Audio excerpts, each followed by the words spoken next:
Let me tell you something right from the start. Some of you are exhausted, not because you're carrying too much work, but because you're carrying too many opinions. You're not drained because your purpose is heavy. You're drained because you're constantly trying to manage how everybody else feels about you. And can I tell you the truth? People's approval doesn't matter. It feels like it matters in the moment, but when the applause fades and the compliments disappear, you're left asking, who am I really? That's why you cannot build your identity on other people's opinions. If you don't catch this, you'll waste your whole life chasing likes, claps, and nods, and still feel empty at the end of the day. Here's the tension. People's approval feels powerful, but it's temporary. One day they love you, the next they leave you.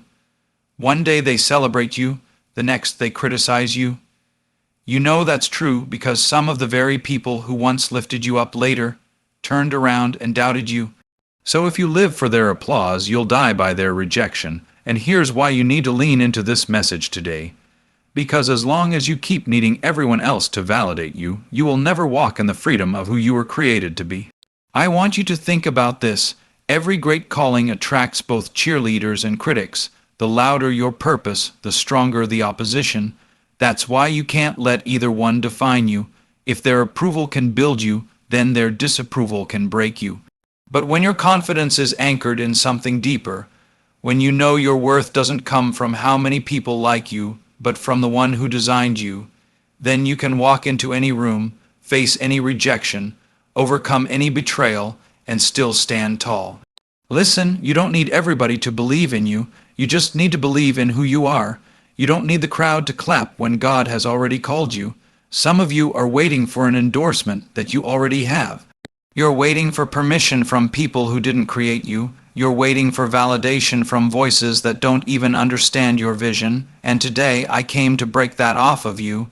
You don't need them to approve when He already appointed. So if you'll lean in, if you'll stay with me through this message, I promise you this. By the end of it, you're going to walk out lighter. You're going to walk out freer. And you're going to walk out with a confidence that doesn't rise and fall with people's opinions. Because you'll finally understand that their approval was never the point. Approval is a moving target. That's the first thing we need to settle in our hearts if we're ever going to be free. People's opinions are not stable. They shift, they change, they flip depending on their mood, their insecurities, their perspective in the moment. And the danger is, if you build your life around chasing approval, you are essentially chasing a target that will never stay in one place long enough for you to hit it. One day you meet their expectations, the next day you fall short. One season you're everyone's favorite, the next season you're forgotten. And yet so many of us live under the illusion that if we can just get a little more approval, a little more applause, a little more recognition, then finally we'll feel secure. But what happens when the applause stops? What happens when the people who once cheered you on don't have the energy or the interest to keep clapping anymore? If you think about it, most of the people who criticize you today might not even remember their own words tomorrow. That's how fragile people's approval really is.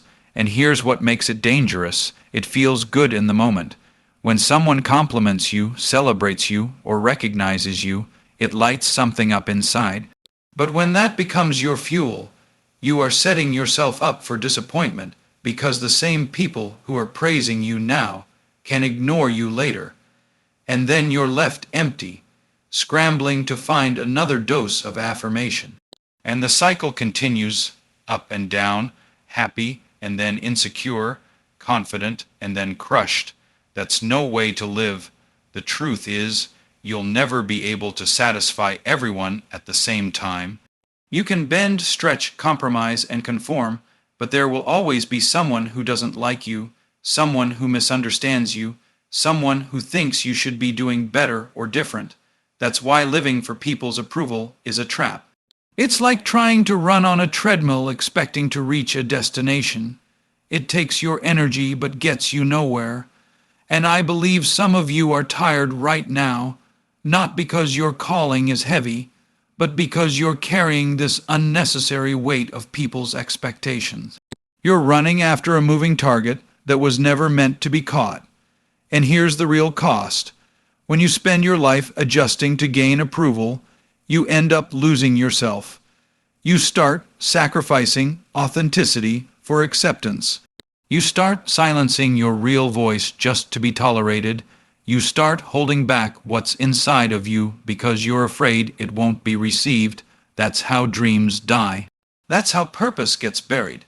Not because you didn't have the ability, but because you let the fear of disapproval keep you from walking in your assignment. But imagine what would happen if you decided today that you're done chasing approval. Imagine if you stood up and said, I don't need to hit a moving target anymore. I know who I am, and I know who called me. What if you stopped needing everyone else's confirmation and walked in the conviction that you were already chosen?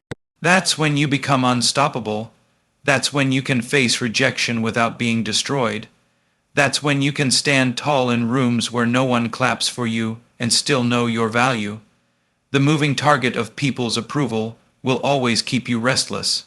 But when your worth is anchored in something unchanging, you no longer have to run in circles. You don't have to beg for validation. You don't have to shrink to fit anyone's comfort. You simply walk in freedom, knowing that their shifting opinions can't touch your unshakable identity. Your identity does not come from people. It comes from God. This is the truth that will set you free if you really grab hold of it.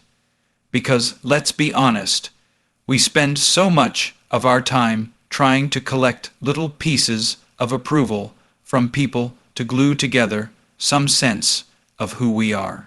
We look at what they say, how they react, whether they include us, whether they validate us, and then we try to build our self-worth out of that shaky material. But that's like trying to build a house on sand. Every wave of opinion knocks it down. Your worth is not up for public vote. It was decided before you ever drew your first breath. Long before anyone had an opinion about you, God had already declared His. Think about how fragile it is when you let people define you. If they like you, you feel valuable. If they ignore you, you feel invisible. If they celebrate you, you feel strong. If they criticize you, you feel weak. You're up one moment, down the next. It's an emotional roller coaster, and it's exhausting. And maybe that's where you are right now. You've allowed people to become the mirror through which you see yourself. But here's the problem with that. People don't always see clearly. Their view is limited, their perspective is flawed, and sometimes their words about you come more from their own brokenness than from any truth about you. So why would you let broken lenses define your reflection? You are not who they say you are. You are who God says you are. And He says you are chosen, loved, valuable, set apart, created on purpose for a purpose. When you root your identity in that truth, people's opinions lose their grip. You stop needing everyone to clap for you to know you're worth something. You stop chasing every compliment as if it were a lifeline, because you've discovered a source of identity that doesn't change with the weather. This is why some people never feel satisfied, even when they get the approval they thought they needed. They get the job and everyone congratulates them, but it still feels empty. They get the relationship, the recognition, the promotion, but deep down they still feel insecure. Why? Because people can affirm you, but they cannot define you. Applause is nice, but it doesn't last. Compliments are kind, but they don't complete you. Only the one who made you has the authority to name you. So the real question today isn't, what do they think about me? The real question is, whose voice am I going to believe? Because the voices around you are loud, but the voice of God is steady. The voices of people fluctuate with circumstances, but His word over you never changes. You don't have to wonder if He's going to wake up tomorrow and change His mind about you. His approval isn't based on your performance, your popularity, or your perfection. It's based on His purpose for you, and that purpose cannot be revoked by anyone's opinion. When you finally shift your focus from people to God, something powerful happens. You stop striving to be liked, and you start living to be true. You stop performing, and you start resting. You stop conforming to every demand, and you start standing in confidence. And that confidence doesn't come from arrogance, it comes from assurance. Assurance that you don't need to beg for identity anymore. Assurance that you're not waiting on people to validate what heaven already confirmed. Assurance that no matter who walks away, no matter who misunderstands, no matter who rejects, you're still exactly who you were created to be. The trap of performance is one of the most subtle prisons you can ever walk into, because it doesn't feel like a prison at first. It feels like progress. It feels like I'm doing well, I'm getting noticed, I'm making people proud. But slowly, without even realizing it, your entire sense of worth starts to hang on how well you perform. If you succeed, you feel worthy. If you fall short, you feel worthless. And before long, you're not living out of conviction anymore. You're living for applause. You're not moving in freedom. You're moving under pressure. You're constantly on stage, constantly checking to see who's clapping, who's nodding, who's smiling. That's not life, that's slavery. Performance is a dangerous master because it never lets you rest. The moment you meet one expectation, another one takes its place. You reach one goal, suddenly the bar is raised higher. You get one well done, but then it fades and you're back hustling for the next. It's never enough. You can work yourself to exhaustion, pour out everything you have, and still go to bed feeling like you didn't do enough to please them. That's the trap. It promises validation, but delivers emptiness. It promises acceptance, but keeps moving the finish line so you never truly arrive. And here's what makes it worse. When your worth is tied to performance, failure feels like death. One mistake, one misstep, one moment of weakness, and suddenly your entire identity collapses. Instead of seeing failure as a teacher, you see it as a verdict. Instead of learning, you start hiding. Instead of growing, you start pretending. And let me tell you, pretending is heavy. Some of you are so weighed down, not because you're carrying your purpose, but because you're carrying a mask. You're performing a version of yourself that isn't even real, just so people will keep clapping. But what if I told you there's freedom from the trap? What if I told you that you were never created to live for applause? You were created to live for purpose. See, purpose is steady, but applause is shaky. Purpose fulfills, but performance drains. Purpose gives you confidence in who you are, while performance leaves you questioning whether you'll ever be enough. And the truth is, you'll never be enough for everyone. There will always be someone who thinks you're too much or not enough, but you don't have to carry that anymore. The moment you realize you don't have to perform to be accepted, you step into a new kind of freedom. You stop living from pressure and start living from peace. You stop asking, will they approve of me? And you start declaring, I'm already approved. You stop wearing yourself out to meet impossible expectations, and you start resting in the truth that your worth doesn't rise and fall with your performance. When you live for performance, every setback feels like an identity crisis. But when you live from purpose, even setbacks can't shake you. You know you're still chosen, still called, still valuable, whether the crowd is clapping or the room is silent. That's the power of stepping out of the trap. So maybe today is the day you lay it down. Lay down the pressure, lay down the pretending, lay down the prison of performance and step into the freedom of purpose. Because at the end of the day, applause fades, opinions change, expectations shift. But your calling remains. And that's more than enough. Criticism and praise are both temporary. That's something you have to let sink deep into your heart, because if you don't, you will spend your life swayed back and forth by what people say. Think about it. Praise can feel like the highest high, and criticism can cut like the deepest wound, but both of them are passing. They're like waves, they come, they crash, and then they disappear. The problem is when we build our identity on either one. If you build your confidence on praise, the moment it stops, you feel empty. If you let criticism define you, you'll never step out, you'll never risk, you'll never walk in boldness.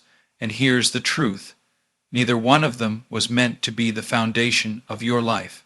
When people praise you, enjoy it, but don't rely on it.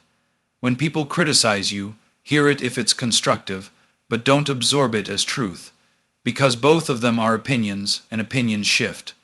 One day they're cheering you on, the next day they're questioning your motives. One season you're the hero, the next season you're forgotten. If your stability rises and falls with their words, you'll never have peace. You'll be like a boat tossed around by every wave, unable to find rest, unable to stand firm.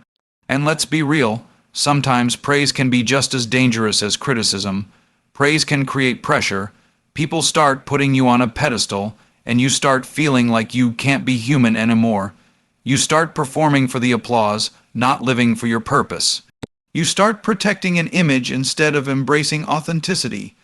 That's why praise feels good but can also trap you. And criticism, well, criticism can paralyze you if you let it. It can make you shrink back, silence your voice, doubt your worth. But the truth is, neither one has the power to change your calling. Praise doesn't prove it, and criticism doesn't cancel it. Some of the greatest breakthroughs in your life will come when you stop letting the crowd control your courage. When you understand that their claps or their complaints can't change what God already put in you, then you'll finally be free to walk boldly in your assignment. Because if you're living for their praise, you'll die from their criticism. But if you live anchored in your true identity, you can handle both without being shaken. I want you to think back on your own life. Remember a time when someone praised you. It felt good, didn't it? But it didn't last. You had to go and do something else to get that feeling again. Now remember a time when someone criticized you. It hurt, didn't it? But you're still here. It didn't end you, and that's the point. Both praise and criticism fade, but your worth remains. The words people speak about you are temporary. The word spoken over your life before you were even born is eternal. So what do you do with this? You learn to take both lightly. Don't let praise inflate you. Don't let criticism deflate you. Keep your eyes on something greater. Keep your heart rooted in something eternal. When you know who you are, you don't have to fight for claps, and you don't have to run from critics. You can stand steady, unshaken, unbothered, because you know that neither applause nor rejection has the final word over your life. Courage comes from conviction, not consensus. That's a truth you need to anchor in your soul, because if you're waiting for everybody to agree with you before you move forward, you'll never take a step. Consensus feels safe. It feels comforting to know everyone is on board, everyone supports you, everyone gives you the green light. But here's the reality. If you wait for consensus, you'll wait forever, because there will always be somebody who doesn't understand, who doesn't approve, who doesn't see what you see. And if you let that stop you, you'll stay stuck in a place you were never meant to stay. Conviction is different. Conviction is that fire inside of you that says, I know what I'm called to do, I know what I believe, and I can't back down. Conviction doesn't waver when the crowd is silent. Conviction doesn't collapse when the critics are loud. Conviction gives you courage to stand when no one else is standing. That's the difference. Consensus depends on the crowd. Conviction depends on your calling. Some of you are living with paralyzed dreams because you've been waiting for consensus. You're waiting for everyone in your family to understand. You're waiting for your friends to cheer you on. You're waiting for your coworkers to say, yes, we see it too. But what if they never do? What if the very people you're waiting on don't have the capacity to see what God has placed inside of you? Does that mean your purpose is on hold? Absolutely not. You don't need a committee to confirm what conviction already made clear. Courage doesn't show up when everyone agrees with you. Courage shows up when you're willing to go forward even when they don't. Think about every person who ever did something significant. Leaders, innovators, history, makers. They all had moments when the consensus said, this won't work, but their conviction said, it's worth it. And that's why they broke through. That's why they saw results. Not because the crowd supported them, but because their convictions sustain them. And here's the thing about consensus. You think it will give you confidence, but it won't. Even if everyone agrees with you today, opinions change tomorrow. So if your courage is rooted in their agreement, it will collapse the moment the crowd shifts. But conviction, real conviction, is rooted deeper than opinions. It's rooted in truth. It's rooted in purpose. It's rooted in something so strong that even when everything around you is shaking, you can still move forward with boldness. Some of you are in a season right now where you have to decide, will I wait for consensus or will I walk in conviction, because the breakthrough you've been praying for might require you to move without the crowd's approval. It might require you to step out in faith while everyone else stays back in fear, and that's not weakness, that's real courage. So don't let the absence of consensus silence your calling. Don't let the lack of agreement rob you of your assignment. Courage is not about everybody shouting your name. It's about you standing on what you know is right, even if you're the only one standing. That's where true strength comes from, not from the comfort of consensus, but from the fire of conviction that refuses to quit. Let me bring this all together. People's approval doesn't matter because it was never meant to be the foundation you build your life on. Approval is a moving target. You'll never hit it because it keeps shifting. Your identity doesn't come from people. It was secured before they ever had an opinion. The trap of performance will drain you, but purpose will sustain you. Praise and criticism are both temporary, so why let either one define you? And real courage doesn't come from consensus, it comes from conviction, knowing deep in your soul that you were chosen, appointed, and set apart. Here's what this means for you right now. You don't have to keep living for likes, claps, or nods. You don't have to measure your worth by someone else's reaction. You don't have to shrink when people criticize or puff up when they praise. You don't have to wait for a green light from the crowd when you've already been given a green light from heaven. So make a decision today. Decide that you're done performing. Decide that you're done waiting for approval. Decide that you're going to walk in who you already are, with boldness, with confidence, with freedom. Because the truth is, their approval never made you, and their disapproval can't break you. You were chosen before they clapped. You were valuable before they criticized. And you were appointed before they ever noticed you. Live like it, walk like it, believe like it. Because when you finally stop needing their approval, you'll start living in the fullness of your purpose. And that's the kind of freedom no opinion can ever take away.